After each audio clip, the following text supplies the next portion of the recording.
Muldoko mengatakan bahwa ada beberapa faktor di sektor pertanian di Indonesia yang harus dibenahi.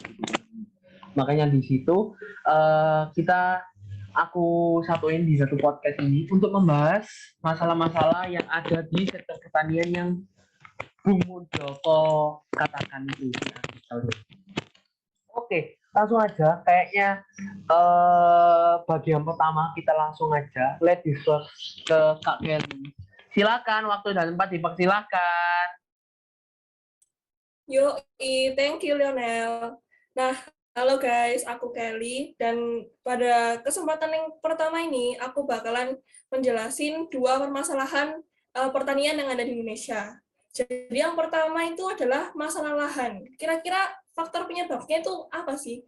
Nah, faktor penyebabnya adalah tanah yang ada di Indonesia itu sangat sempit, khususnya di Pulau Jawa.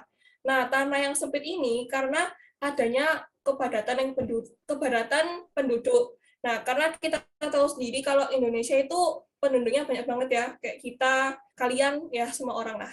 Nah, tapi kalau cintaku padanya itu sangat luas kok.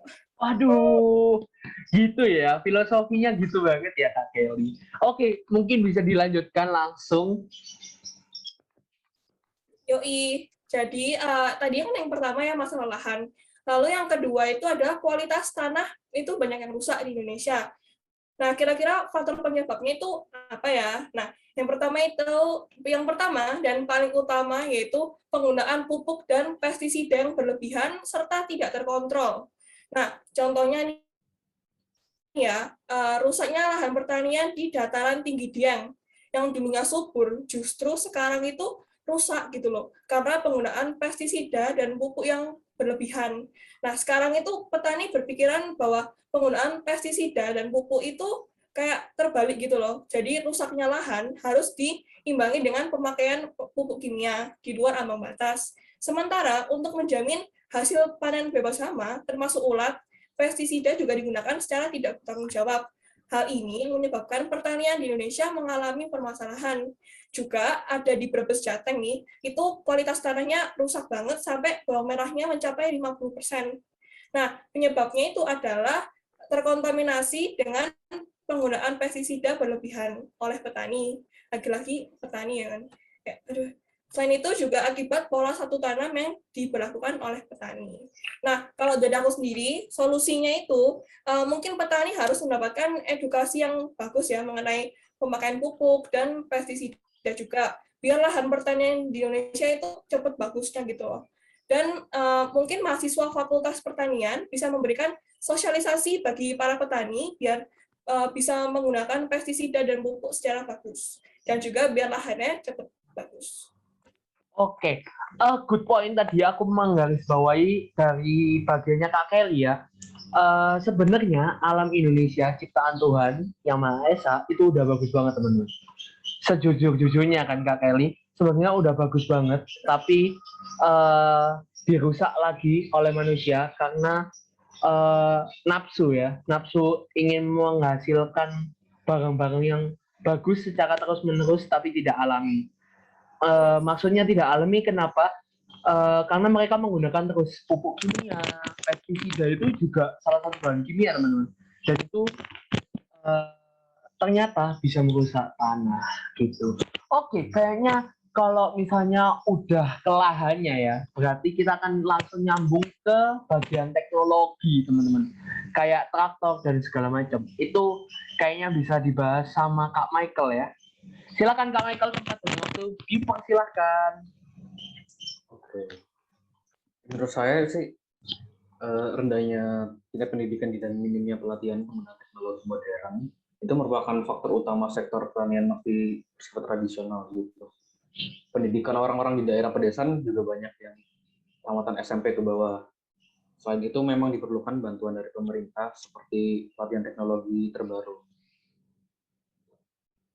Oke, faktor utamanya atau masalah utamanya dari teknologi adalah rendahnya tingkat pendidikan masyarakat luas di Indonesia, teman-teman. Karena sejujurnya menurut data, tingkat pendidikan di Indonesia belum sama rata semua ya, teman-teman. Antara antara wilayah A dan wilayah B itu belum tentu sama rata begitu. Jadi kalau misalnya faktor utamanya tentang pendidikan, jelas tugas pemerintah adalah mengembangkan lagi dan menciptakan lagi peluang belajar yang sama rata untuk semua anak di Indonesia. Kemudian setelah ada faktor utama atau masalah utama dari bagian teknologi, tentu harus ada solusinya dong, benar ya? Pastinya solusi akan dibahas oleh rekannya Kak Michael, yaitu Kakak Excel. Silakan tempatnya Kakak Excel.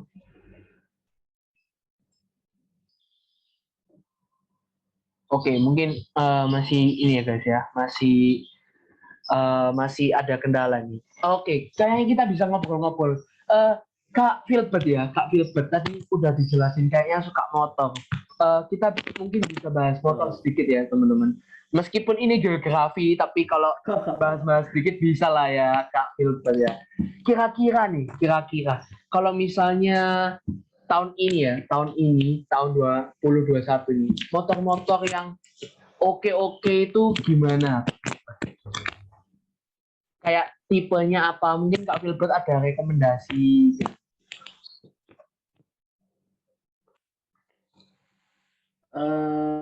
Kalau saya sih ada rekomendasi itu ada motor Kawasaki sih, Kawasaki Ninja ZX 250R. Itu udah cocok banget sih kalau dipakai buat anak muda. Oke, sporty gitu ya, modelannya sporty gitu. Tapi kayaknya yang sporty masih kalah sama Beat boncengan sih. Iya enggak sih? Iya enggak sih, Kak Filbert, bener gak?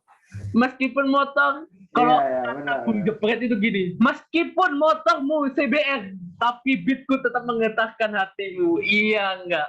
Itu memang terjadi ya, di tahun 2021 ini banyak banget ya. Kak Filbert pernah mengalami gitu nggak? Bawanya ini motornya lebih bagus ya, tapi yang dapat boncengan yang beat, aduh gimana ya? Kayak aku juga merasakan itu guys. Kadang agak iri gitu. Iya, iri banget ya. Kayak kita nih effortnya lebih gitu, tapi kayak dipandang nilainya sama cewek-cewek ini kok agak minim gitu ya. Jadi ya begitulah. Oke, kayaknya Kak Excel udah balik ini ya. Kayaknya Kak Excel udah balik. Gimana Kak Excel? Bisa langsung dilanjutkan? Ya, oke. Ya. Langsung lanjutkan ya ke bagian solusi dari permasalahan teknologi di sektor pertanian. Oke. Bagian solusi dari sektor pertanian, dari faktor penyebab aja sudah mengatakan bahwa faktor penyebab utama adalah rendahnya tingkat pendidikan. Itu betul sekali, teman-teman. Berdirinya sektor pertanian sudah lama ada dengan adanya peran teknologi pertanian itu sendiri. Maka diharapkan akan dapat meningkatkan kualitas hasil pertanian serta memudahkan bagi para pengelola sektor pertanian untuk mendapatkan hasil kerja yang lebih optimal. Lanjut. Akan tetapi teknologi pertanian di beberapa wilayah mungkin masih belum sesuai dengan diterapkannya secara keseluruhan karena itu sendiri didasarkan pada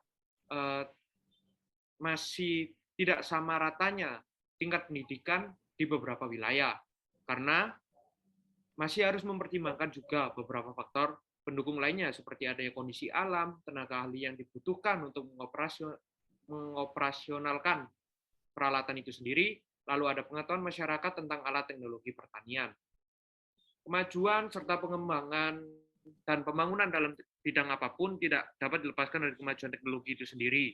Pertama, teknologi sensor dapat memberikan data yang lebih konkret secara real-time terhadap para petani itu sendiri.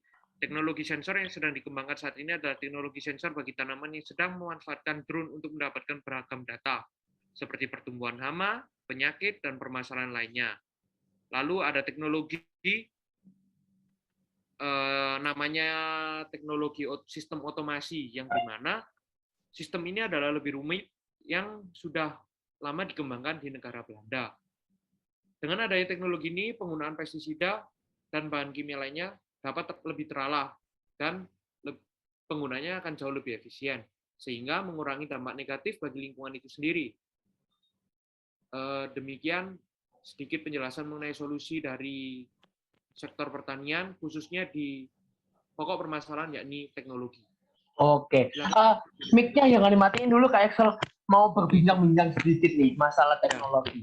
Berarti bisa disimpulkan ya sebenarnya Indonesia ini nggak kekurangan orang pintar akan teknologi. Iya. Tapi yang kurang di Indonesia adalah kepekaan dan kepedulian terhadap sesama. Bener nggak Kak Excel? Kayak kalau Kak Excel bilang tadi sebenarnya itu teknologi yang dipakai itu udah canggih gitu. Cuma masyarakat di pedesaan masih belum bisa menggunakannya karena belum ada teknologi belum ada tenaga ahli yang membimbing mereka. Iya betul. Kurang bisa memaksimalkan ya. Oke, kayaknya kita bisa lanjut ke faktor-faktor yang lain ya. Dan pastinya adalah permasalahan utama dari kasus ini, yaitu bagianku guys. Aku suka jadi yang utama-utama gitu. Aku suka jadi orang itu lihat aku suka gitu. Ya, Iga. Oke, yang pertama, faktor-faktor pemodalan yang menyebabkan pemodalan itu sulit cair. Dan kalian tahu nggak sih teman-teman yang ada di podcast ini ya? Kalian tahu nggak? Sebenarnya pemerintah itu sudah menyiapkan sekitar 5 triliun dana untuk sektor pertanian di Indonesia. Tetapi kenapa dana-dana itu belum bisa diturunkan secara langsung ke pedesaan-pedesaan yang sebenarnya akan membantu para petani di desa-desa itu menjadi lebih maju. Kenapa? Ada yang tahu? Mungkin Kak Kelly mungkin. Kak Kelly tahu kayaknya. Kenapa ya? Kok dananya belum cair itu kenapa Kak Kelly? Kira-kira nih. Kalau kita lihat di berita-berita itu ya banyak pemerintah yang makan uang. Iya benar. Pemerintah masih banyak isu ya, masih banyak isu yang beredar terkait pemerintah makan uang rakyat ya. Oke. Kayaknya itu juga faktor utama ya, kenapa pedesaan agak nggak maju-maju gitu. Tapi sebenarnya dananya banyak gitu ya. Oke, sebenarnya faktor-faktor pemodalan yang menyebabkan modal itu nggak turun-turun, uang 5 triliunnya itu nggak turun-turun adalah yang pertama, masyarakat masih unbankable teman.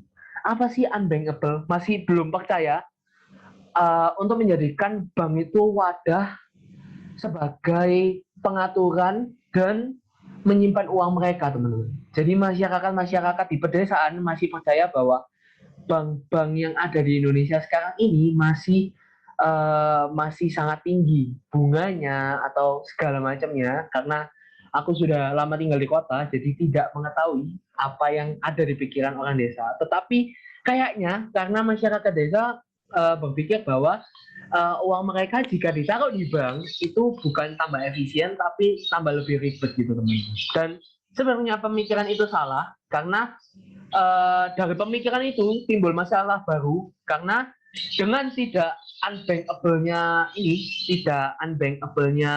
masyarakat pedesaan, dana itu susah teman-teman didistribusikan. Karena gimana ya, kalau misalnya mau ngasih dana ya, kita harus naik perahu dulu, naik kereta dulu, naik bus dulu ke wilayahnya, belum lagi nanti balik ke kota pusat. Jadi pasti akan jauh lebih mudah kalau menggunakan bank sebagai perantara distribusi modalnya ini teman-teman. Lanjut ke faktor yang kedua. Faktor kedua adalah pengetahuan peluang bisnis masyarakat pedesaan masih sangat-sangat minim teman-teman. Kemudian Bung Muldoko mengatakan bahwa akan jadi sia-sia jika modal milik negara ini dikeluarkan pemerintah, tetapi masyarakat tidak bisa mengoptimalkan karena masyarakat pedesaan masih terhambat pengetahuan baik secara internal maupun eksternal untuk memaksimalkan peluang serta potensi yang dimiliki oleh masyarakat desa. Mungkin ada yang bertanya ya, pengetahuan internal itu apa sih? Secara garis besar, pengetahuan internal adalah pengetahuan tentang pengelolaan bibit, pengelolaan tanah, pengelolaan lahan, gitu teman-teman. Itu adalah internal. Kalau boleh dibilang pengetahuan internal kita orang-orang kota dengan orang-orang desa terkait hal-hal sektor pertanian pasti jauh kalah teman-teman. Karena masyarakat desa pasti paham betul akan lahan, kesuburan tanah dan segala macamnya itu. Jadi untuk pengetahuan internal kita kalah jauh. Tetapi pengetahuan eksternal untuk orang-orang kota seperti kita seharusnya lebih bagus dari pengetahuan orang-orang desa. Eksternal itu apa sih Kak? Eksternal adalah melihat peluang-peluang yang ada dari setiap tindakan yang kita lakukan. Kayak misalnya, aku deketin satu cewek nih teman-teman. Kayak aku gebet satu cewek. Tapi kan dari awal udah bisa dilihat ya. Kayak, wah orang ini sih open gitu kan. Jadi kayak peluangnya bisa dilihat kan. Iya Kak Excel ya? Betul dari sekali. awal itu Ya. bisa dilihat kalau orangnya welcome, orangnya open. Jadi kita masih ada Biasanya effort kalau untuk welcome mengejar. sih udah langsung dipin semua chatnya. Iya, betul. Kan Itu enggak. adalah salah satu ciri-ciri ya, ciri-ciri cowok-cowok yang suka mencari peluang-peluang besar. Betul, Kak Excel? Iya. Betul. Oke, kenapa peluang bisnis juga aku bahas di faktor-faktor penyebab pemodalan tidak bisa dikeluarkan? Karena begini teman-teman, kenapa dibahas juga? Karena adalah masyarakat desa seharusnya dapat diedukasi tentang pemodalan ini, gitu. Karena kenapa pemodalan yang di bidang peluang bisnis ini harus diajarkan ke mereka? Karena gini teman-teman, banyak masyarakat desa melakukan jual beli masih menggunakan hati, gitu teman-teman. Dan itu yang menyebabkan mereka mungkin bisa dikatakan rugi, tetapi mereka juga di satu sisi dapat untung karena mereka punya perasaan senang membantu sesama saudara mereka gitu. Oke, lanjut yang ketiga adalah kualitas tanah. Seperti yang dikatakan Kak Kelly tadi di bagian pertama, sebenarnya kualitas tanah di Indonesia, di alam Indonesia itu bagus-bagus gitu. Tapi karena manusianya terlalu nafsu untuk menghasilkan lebih banyak terus, mereka sampai merusak alam itu sendiri teman-teman. Dan sekarang pertanyaannya adalah setelah dirusak, alam ini mau diapakan lagi gitu. Kalau misalnya diperbaikin, jelas pasti mau diperbaikin. Nah, itulah teman-teman yang menyebabkan mengapa kualitas tanah menjadi salah satu faktor modal itu susah turun. Karena apa? Kita perlu mengeluarkan modal yang lebih besar lagi untuk membeli tanah-tanah baru, tanah-tanah yang masih sehat untuk ditanam lagi di tanah-tanah yang sudah rusak ini teman-teman. Karena menurut data juga banyak sekali tanah-tanah rusak yang disebabkan akibat uncontrol dari penggunaan pupuk serta pestisida. Seperti yang katanya Kak Kelly tadi. Dan itu memang terjadi di beberapa wilayah, khususnya di wilayah Jawa dan juga wilayah-wilayah yang subur ya teman-teman. Tapi terutama Jawa lah. Kemudian dibahas lagi di sini faktor yang menyebabkan pemodalan itu susah turun adalah teknologi.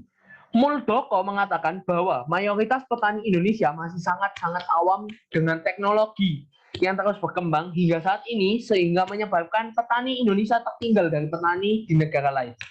Bukan berarti petani Indonesia buruk dalam hal mengelola bibit yang ada. Tetapi di negara lain pengelolaan bibit sudah jauh lebih baik dan diproses dengan teknologi yang lebih tinggi sehingga waktu yang dipakai lebih efisien daripada petani-petani di Indonesia. Kenapa sih Indonesia nggak mau pakai teknologi aja Kak? Pasti ada yang memikirkan itu. Karena gimana ya teman-teman? Tenaga ahlinya kurang teman-teman. Untuk mengedukasi masyarakat desa itu masih kurang banget. Karena satu, tenaganya kurang, kemudian akomodasinya juga susah. Terutama banyak sekali jalan-jalan yang rusak. Maka dari itu di era ini, di masa pemerintahan Bapak Jokowi, kita bersyukur banget karena beberapa jalan di pedesaan sudah diperbarui, dibaguskan lagi sehingga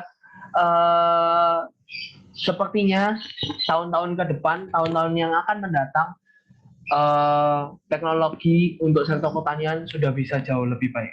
Oke, setelah ada sekitar empat ya, masalah utama yang ada di faktor pemodalan, sudah ada masalah, selalu ada solusi.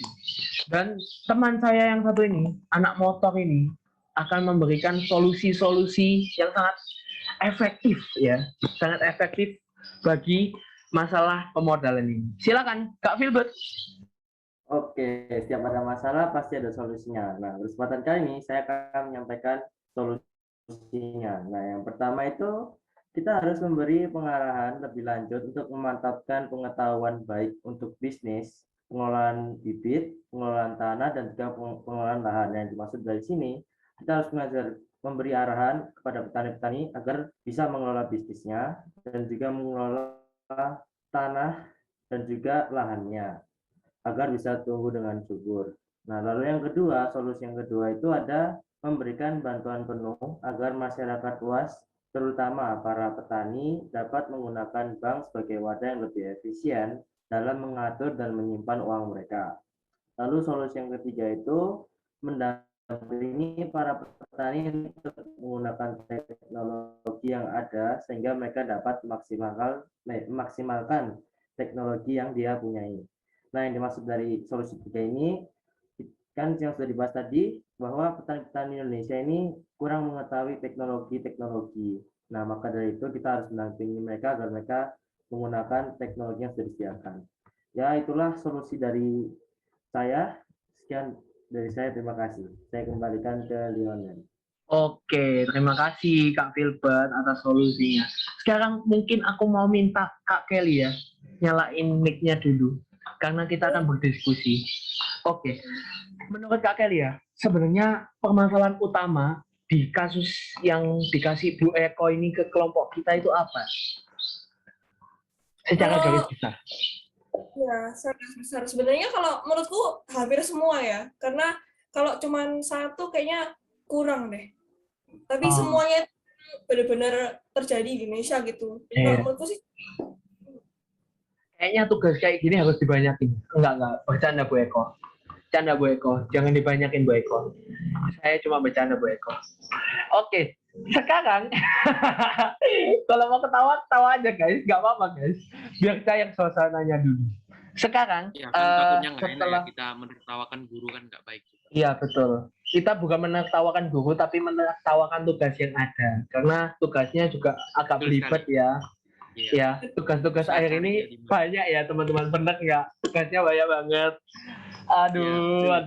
Terima kasih juga Bu Eko karena tugas ini kita jadi bisa berpikir lebih kritis lagi tentang suatu masalah dan tentunya kita bisa lebih erat lagi hubungan personal ke personalnya karena tugas ini. Jadi harus banyak komunikasi kan teman-teman. Apalagi kayak Kak Excel ini jago banget untuk bagian komunikasi, jago banget ya Kak Excel ya. Memang luar biasa komunikator kita. Kayaknya udah ya. Kayaknya masih mau lanjut ya teman-teman. Kayaknya lanjutnya setelah setelah kita off game ya. Oke. Kayaknya sekian dari kelompok kami, podcast kami sudah selesai. Dan menurutku pribadi, solusi dari kelompok kami untuk permasalahan yang kali ini adalah tolong pemerintah lebih sigap lagi, lebih tegas lagi untuk memperbanyak tenaga ahli yang bisa mengajari masyarakat pedesaan akan teknologi, peluang bisnis, dan segala macamnya sehingga sektor pertanian Indonesia bisa bangkit lagi.